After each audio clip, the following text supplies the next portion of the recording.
Bonjour à tous. Bon alors ce que je vais vous dire, ça n'est pas du tout original, c'est même un énorme cliché, mais c'est vrai. Plus ça va avec les années, et plus je me sens bien dans la nature, entouré des végétaux, des arbres, et c'est de pire en pire, si je peux dire. C'est-à-dire, en fait, je veux dire de mieux en mieux. C'est-à-dire que, et attention, ce ne sont pas du tout des mots en l'air, c'est pas une vue de l'esprit, c'est pas des mots qu'on dit comme ça et qu'on oublie, c'est vraiment une réalité très intime en moi, c'est que je me sens vraiment de mieux en mieux au contact des éléments naturels, de me retrouver sur un chemin de campagne comme ça, entouré d'arbres, et bien ça me fait un bien fou.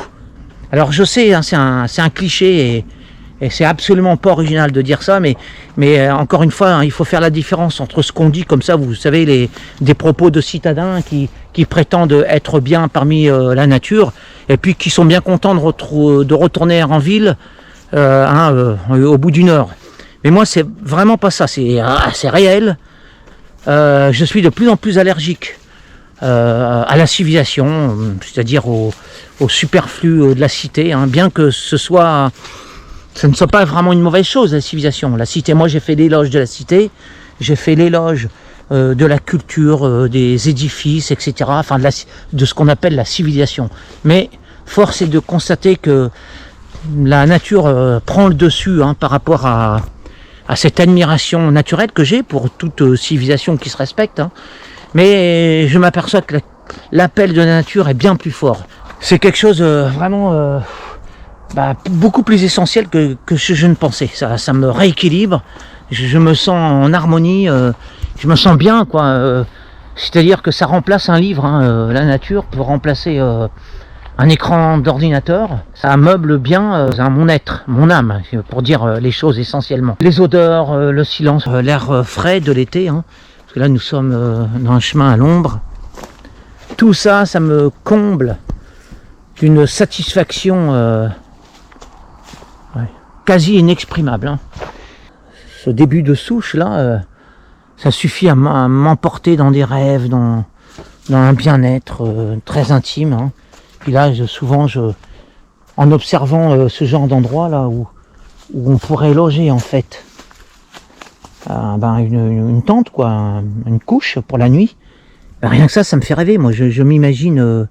Alors attention, je m'imagine dormir là, mais attention, je ne suis pas pour autant naïf, je connais bien la nature, je sais que c'est très dur, il ne faut pas non plus trop rêver, parce que dormir dehors, ça peut faire rêver comme ça en théorie, mais dans la pratique, on est quand même confronté aux dures réalités d'une nuit à la belle étoile. C'est-à-dire, il y a les insectes, il y a la rosée, le froid, il y a plein de choses en fait. Il y a plein de choses qui font que du rêve à la réalité, il y a quand même un pas. Mais il n'en reste pas moins vrai que voilà, ça me fait rêver tout ça. Moi, je suis bien là, je suis en harmonie totale, en communion totale avec tous les arbres là qui m'entourent. Ce sous-bois, tout ça. Alors moi, je rêve de Clinchamp, je suis inspiré pour mes textes là quand je suis dans la nature comme ça, dans la solitude, dans le calme. J'entends la faune, j'entends des oiseaux, j'entends des vols d'oiseaux inconnus. Puis surtout, encore je le répète, le calme.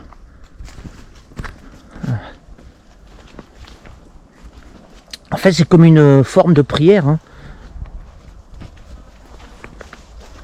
Le fait d'être à l'écoute de la nature. Alors moi, c'est pas du chiquet, comme je vous dis, je me fais pas d'illusions. Je connais la dureté, la férocité, voire la cruauté de la nature. Je me fais pas d'illusions. J'intègre tout ça dans mon appréhension des choses naturelles. Je sais que la nature peut être mortelle, elle peut être létale, dangereuse, dure, et ça fait partie du charme des choses. Et ça n'empêche pas que elle a également des douceurs.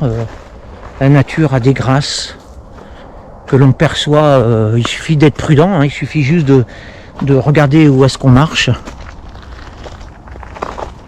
Et pour moi, la nature, ça c'est de plus en plus vrai, elle demeure un idéal. chose qui n'était pas fatalement vraie antérieurement. Mais plus je vais en âge, et plus je m'aperçois que c'est ça qui compte vraiment beaucoup plus que tout, beaucoup plus que les pyramides, que la tour Eiffel, que tous les édifices qu'on puisse imaginer, même de toutes les technologies que l'homme peut concevoir. Il y a une chose qui est au-dessus de ça, plus essentielle et plus agréable, hein, c'est la nature, hein, la création, le vivant. Hein, parce que tout ça, ça vit, c'est vivant. Alors c'est vrai que, enfin je veux dire, les vivants, la pierre, même la pierre, pour moi le minéral est vivant et c'est pour ça que lorsqu'on fabrique des édifices ou des maisons avec de la pierre naturelle et non pas avec des ciments, des parpaings ou je ne sais quoi, eh bien cette demeure a une âme. Parce que cette âme, elle provient de la pierre. Bon, là c'est pareil, là on est vraiment directement en contact des choses naturelles, brutes, non transformées par l'homme. Hein. Bon, si ce n'est les chemins, là, le tracé, le sillon qui forme le chemin. Alors je me croyais seul, en fait, il y avait 2 promeneurs derrière moi. Bon, alors je reprends ma diatribe pastorale pour continuer à louer toutes les beautés de la création et qui se résument pour moi surtout à travers les beautés simples de la nature que je croise. Là, et je m'en lasse jamais. Ce chemin, je l'ai fait des centaines de fois, je m'en lasse pas. C'est à chaque fois un plaisir redécouvert.